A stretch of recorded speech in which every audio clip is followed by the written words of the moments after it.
Pozdravljeni in dobrodošli v novi oddaji podcasta Odprto o arhitekturi, prostoru in oblikovanju. V podcastu srečujemo ljudi, ki prostor mislijo, ga soustvarjajo in vam posegajo z znanjem, občutkom, odgovornostjo in strokovnostjo.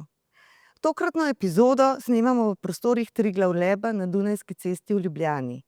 V stavbi, mimo katere mnogi hodimo vsak dan, a se morda redko zares zazremo vanjo.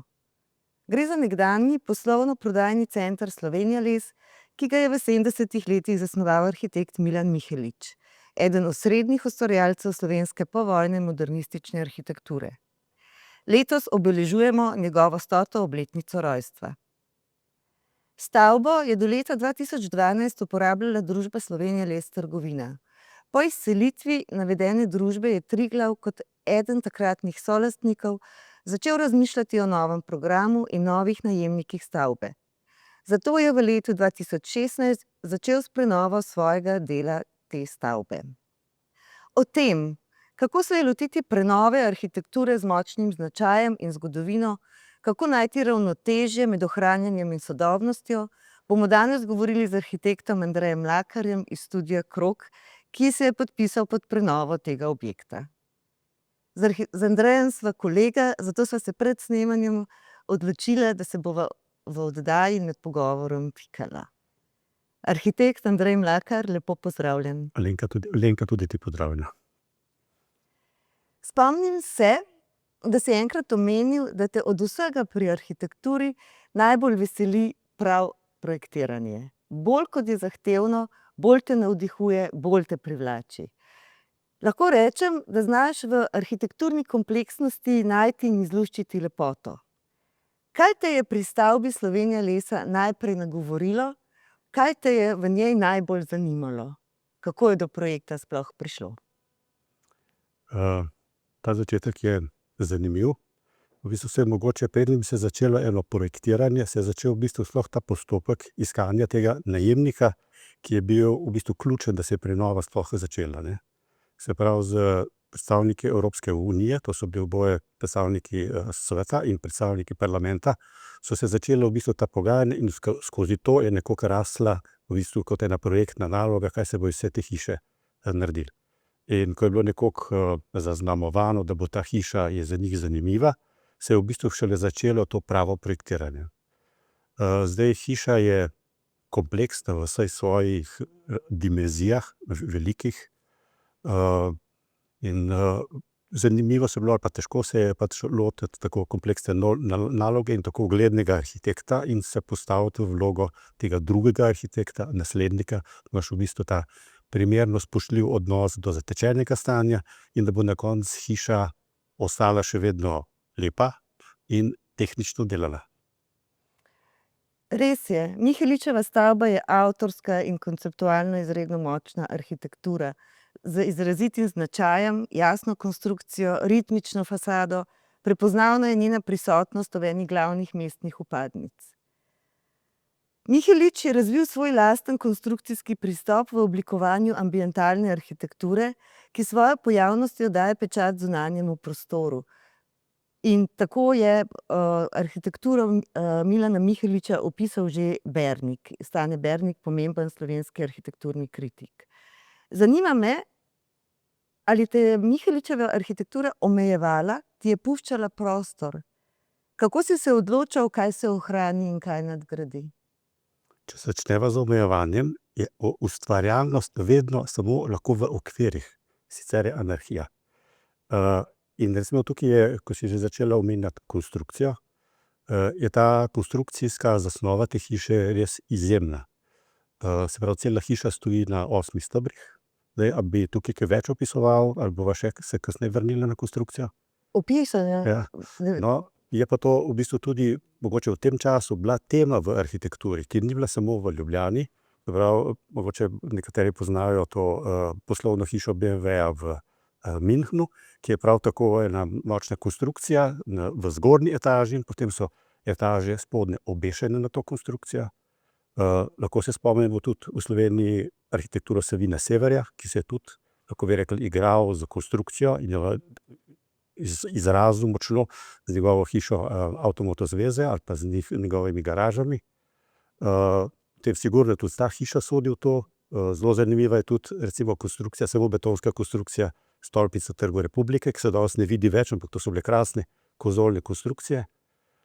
In v bistvu se lotiti take hiše je zanesljivo velik izziv. Kako je zasnovana konstrukcijsko ta stavba? Hiša ima 2 kleti in cela stavba stoji, recimo, da sta kot 2 povezana kvadrata in vsak od teh kvadratov stoji na 4 stebrih. In razpon med temi 4 stebri je približno 32 kvadratnih metrov. Na drugo nadstropje te etaže, na teh stebrih stojijo stenasti nosilci, se pravi višine cele etaže, skozi katere so odprtine, da so lahko se da pač skozi hoditi. In na te stenaste nosilce, to bi lahko imenovali skoraj kot mostna konstrukcija, je obešeno paličje, ki tvori prvo nadstropje. Se pravi, tle so impozantni prostori, ki so v času prenove, ko se je vse to sprznilo, ko ni bilo nobenih predelnih sten, nobenih drugih motečih stvari, se je videlo, kako katedralasta prostornina je te stavbe. In na kakšnih slikicah zdaj ali danes ali pa jutri se bo to dalo videti. Stavba je zares velika, meri več kot 20.000 kvadratnih metrov. Načrtovana je bila za potrebe prodajnega salona družbe Slovenija les.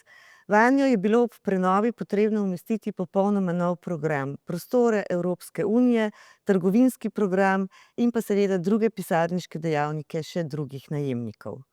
Triglav je povsem drugačen uporabnik kot danes Slovenija les. Kako so se usklajevale potrebe novega uporabnika z arhitekturno dediščino stavbe? Katere so bile točke trenja? So bile to predvsem funkcionalne zahteve, tehnične posodobitve ali energijska učinkovitost?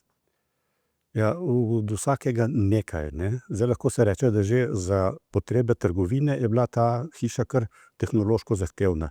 Imela je drugo klet, v katero je bil omogočen dostop s tovornjaki, se pravi, bila visoka več kot 4,5 metre. Potem je bila v prvi kleti, v pritličju in na tej palični konstrukciji so bili prostori trgovine in v tem drugem nadstropju so bili pisarniški prostori in, kakor se vidi iz načrtov, en ogromen računalniški center.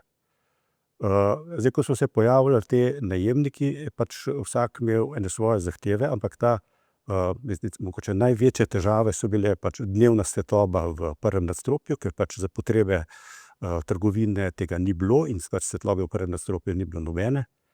Potem pa tudi še nosilnost konstrukcije, ki je pač zahteval eden od najemnikov, to je bila trgovina Hofer, ki pač prodaja s paletami in nekatere tiste paletove so izjemno težke.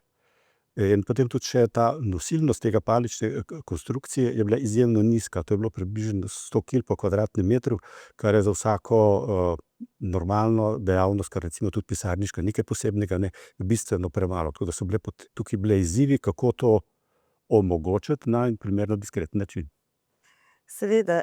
Se je tukaj rodila tudi ideja dvojne fasade, predvsem po zagotavljanju naravne osvetljenosti delovnih mest v notranjosti? Tako, en kriterij je bilo pač to omogočiti svetlobo, drugo je pa bil tudi pač zahtevek najemnika, se pravi Evropske unije, po velikosti njihove pisarniških mest, ne. Oni imajo zelo standardizirano te prostore evropskih hiš, ki so po različnih državah, in tako je pač izhajala ta velikost pisarniškega mesta, pisarniškega rasterja, da je pač takšen, kot so zahtevali, in ni bil enak, kot je pač bil fasadni raster, ne.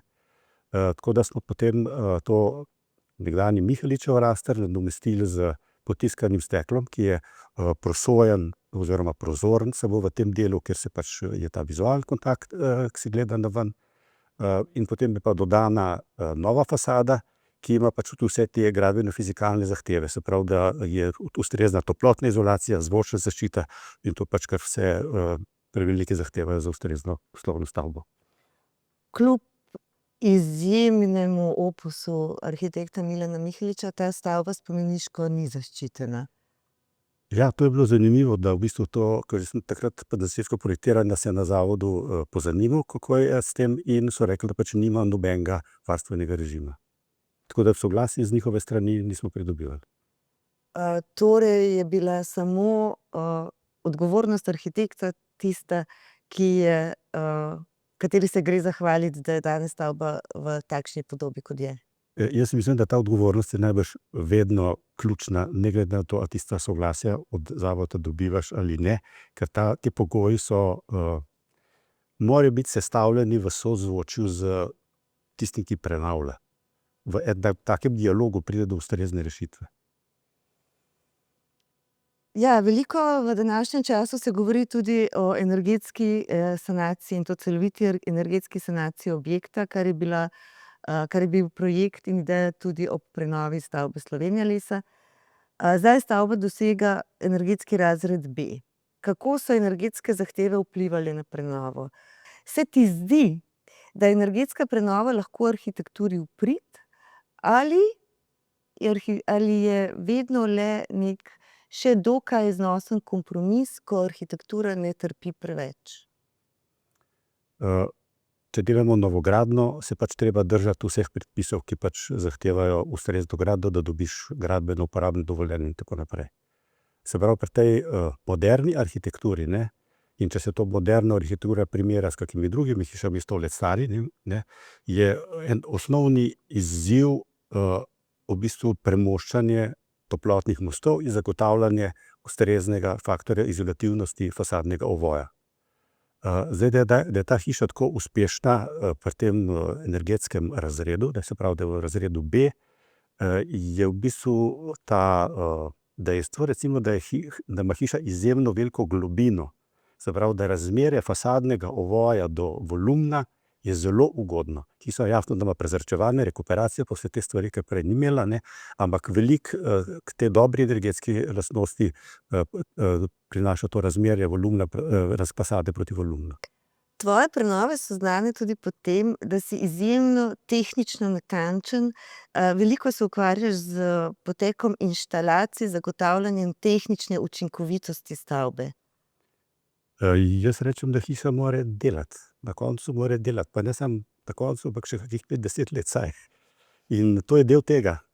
In se mi tu zdi, da vse te trase, ki jih potem grejo, te prezračevalni kanali, ki so recimo pri takih hiši kot tukaj je bilo treba v tej hiši v drugi kleti dodati 2 gromozanske strojnice, po mogoče 100 kvadratnih metrov.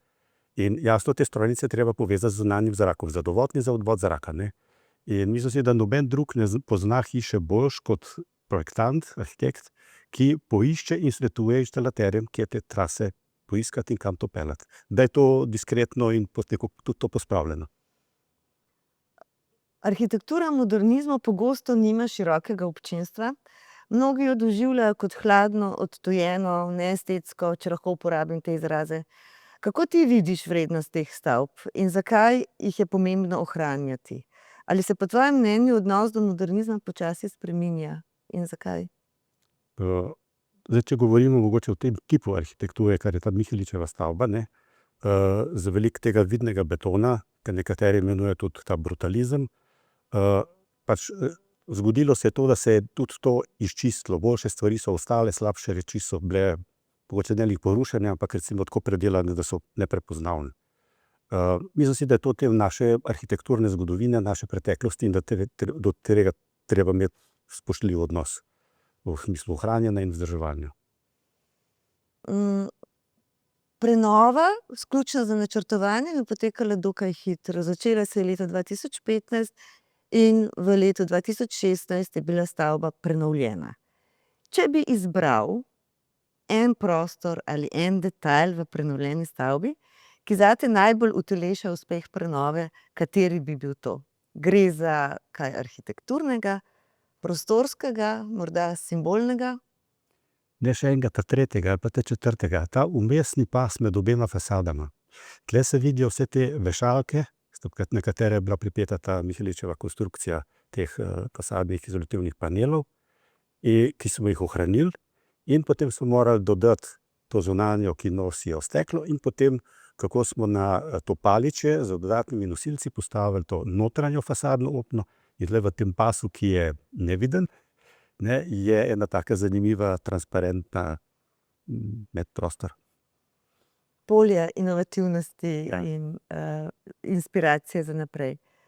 Podpisan si oziroma vodil in načrtoval si mnogotere in številne prenove drugih pomembnih objektov, med drugim tudi prenovo Tiskarne Ljudska pravica, kjer je sedež dobila Pravna fakulteta, to je bilo leta 2001, opremo za prenovljeno vilo Vipavže v Goriških brdih iz leta 2015 ter prenovo nekdanje tovarne Angora v Mladinski center Rakovnik iz leta 2004. Kakšne so razlike med temi projekti in prenovo te modernistične arhitekture? Ali se tvoje razumevanje arhitekturne prenove spreminja tudi skozi izkušnje pri prenovah samih? Bistvena razlika med hišami moderne arhitekture, se pravi 70., 80. let, in teh 100 in več let starimi hišami, je, da pri moderni arhitekturi, kot sem že omenil, so večinoma težave, se pravi toplotni mostovi, toplotna izolacija, ni pa težave s potresno varnostjo. Pri teh starih hišah, če imamo mi 50 centimetrov debel opečni zid, je praktično s tem zagotovljena vsa gradbena fizika na sorazmerno soliden način, težava je pa s potresom. In recimo te dve prenove, se pravi na Rakovniku pa za zdajšnjo Pravno fakulteto, tukaj je bilo treba praktično v to obstoječo opečno konstrukcijo postaviti, kot bi rekel, še eno hišo noter, jo diskretno umestiti, posebej na Pravni fakulteti, da se to ni spojilo z obstoječo konstrukcijo, ampak je to nekoliko zamaknjeno, da so te vrste stebrov v hodniku kot ena kolonada ali so v vogalih pisarn kot eni likovni arhitekturni elementi. To se mi zdi, da je bistvena razlika med tema dvema hišama. Kar se pa inštalacijskih stvari tiče, so pa vse težave, da pač po 50 letih je najbrž vsaka hiša inštalacijsko zastarela. Mogoče tekom tvojega ustvarjalnega opusa si naredil veliko novih stavb, različnih tipologij in zanima me, te morda danes prenova zanima bolj kot včasih? Kako razmišljaš o ravnotežju med načrtovanjem novih stavb in odgovornim poseganjem v obstoječe? Ne bi mogel reči, da je čisto taka razlika, da bi nekaj delal rajše od nečesa drugega. Vsaka naloga je pač izziv in vedno so ene omejitve in v okviru teh omejitev mi je zanimivo delati. Andrej, najlepša hvala, da si bil danes moj gost. Družba Triglav nam je omogočila tudi ogled stavbe pod vodstvom Andreja Mlakarja. Ko stopimo iz stavbe Slovenija les, lažje razumemo, zakaj ostaja pomemben del naše arhitekturne dediščine.